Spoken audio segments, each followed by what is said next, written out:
Yooyyaa harka fuunee kabajamtoota dhaggeeffattootaa fi hordoftoota maatii miidiyaa Sagalee Waboo akkam jirtan nagaan keenya jaalalaa bakka jirtanitti isin haa qabu. Hagayya 12 bara 2022 sagantaa teenya eegallee jirra. Nu faana turaan afeerraa teenya.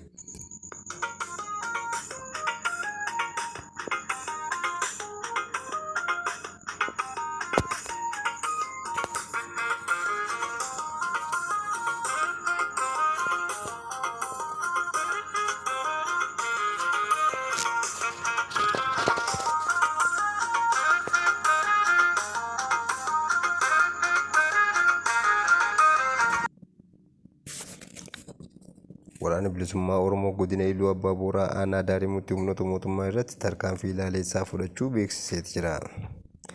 Irree fi gaachanni uummata Oromoo boon tarkaanfii magaalaa Aranee seenuun fudhate kanaan waraana bilisiginnaa irratti miidhaa jabaa dhaqqabsiisuu beeksisee jira. Raayyaan ittisa biyyaa fi humni addaa poolisii naannoo Oromiyaa kaleessa ganama dhufanii magaalaa Aranee kan qubatan yommuu ta'u, irree fi gaachanni uummata Oromoo boon humni furgaatu urjii lola keessaa ganama bariidhaan magaalaa Aranee keessatti diina itti marsuun kallattii hundaan dhukaasa itti bananiin waraana bilisiginnaa barbadeessanii jiran. Waraana bilisummaa Oromoo lola jabaa magaalaa Aranee keessatti humnoota bilisiginnaa waliin gaggeesse kanaan loltoota mootummaa 60 battalatti ajjeesee 35 madoon adabee loltoota bilisiginnaa 10 harkaan qaqqabee sirreeffama jala oolchee jira. Irree fi gaachanni uummata Oromoo boon haleellaa raawwate kanaan meeshaalee waraanaa jajjaboo bireenii 3 fi sinaayipara 2 akkasumas qawwee keemii 35 fi rasaasa 10,000 lakkaa'amuu diina isaa irraa booji'uun dantaa qabsoo bilisummaa Oromootiif oolchee jiraachuu beeksisee jira. Qaamni mootummaa tarkaanfii aanaa Daarimutti waboon fudhatame kana ilaalchisuun deebii kennee jiraachuu baatus tibbana iddoowwan garaagaraatti hidhattoota waboo hedduu barbadeessuu fi booji'uu ibsaa turuun ni yaadatama. Lolli humnoota mootummaa fi hidhattoota waboo jidduutti adeemaa jiru waggoota kan lakkoofsise ta'us keessattuu amma dhiyeenya kana ji'oota 3 darbaniif erga mootummaan Abiyyi Ahmad waboo niin balleessa jechuun humna guddoo Oromiyaatti galchee booda lolli hammaataa jiraachuu dhaga'amee jira.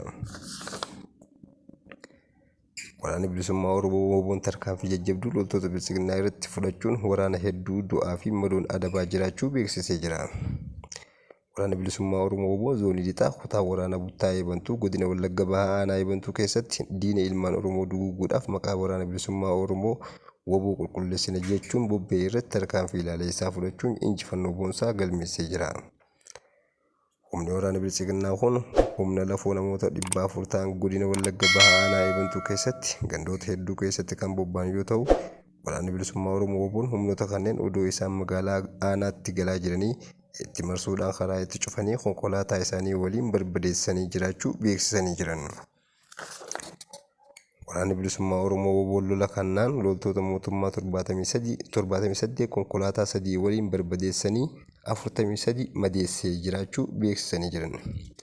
Waraanni bilisummaa Oromoo waboon lola kanaan qawwee AKM 86 booji'uun dantaa qabsoo bilisummaa Oromootiif oolchanii jiran.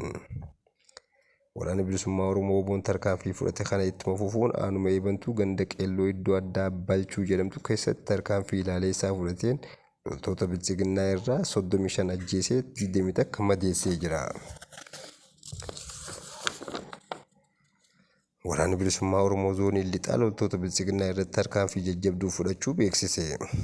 Waraanni bilisummaa Oromoo Birgeediin Odaa Bulluq, Cibraan Abbishee Garbaa fi humni furgaatu Addisuu Saafaa zoonii lixaatti waraana mootummaa faashistii Abiyyi Ahmadiin hoogganamu irratti tarkaanfii cimtuu fudhateen injifannoo galmeessee jira. Irree fi gaachanni uummata Oromoo waboon Cibraan Abbishee Garbaa fi humni furgaatu Aduu Saafaa godina Wallagga Bahaa aanaa Gudayyaa Biilaatti loltoota bilisiginnaa 300 ol magaalaa Biilaatii ka'ee imalaa ture irratti haleellaa qindaa'aa taasisaniin injifannoo cululuutuu galmeessanii jiran. Waboon lola ganda guutee Caancoo bakka addaa Gabaa Saawwaa jedhamutti humnoota mootummaa waliin gaggeesse kanaan loltoota bilisiginnaa 25 battalumatti ajjeesuu 20 ammoo madoon adabee reeffa duukaa ciciibsee jira. Waboon lola ganda guutee Caancoo bakka addaa Gabaa Saawwaa jedhamutti loltoota bilisiginnaa waliin gaggeesse kanaan qawwee keemii 27 hidhannoo guutuu waliin diina isaa irraa booji'uun dantaa qabsoo bilisummaa Oromootiif oolchee jira.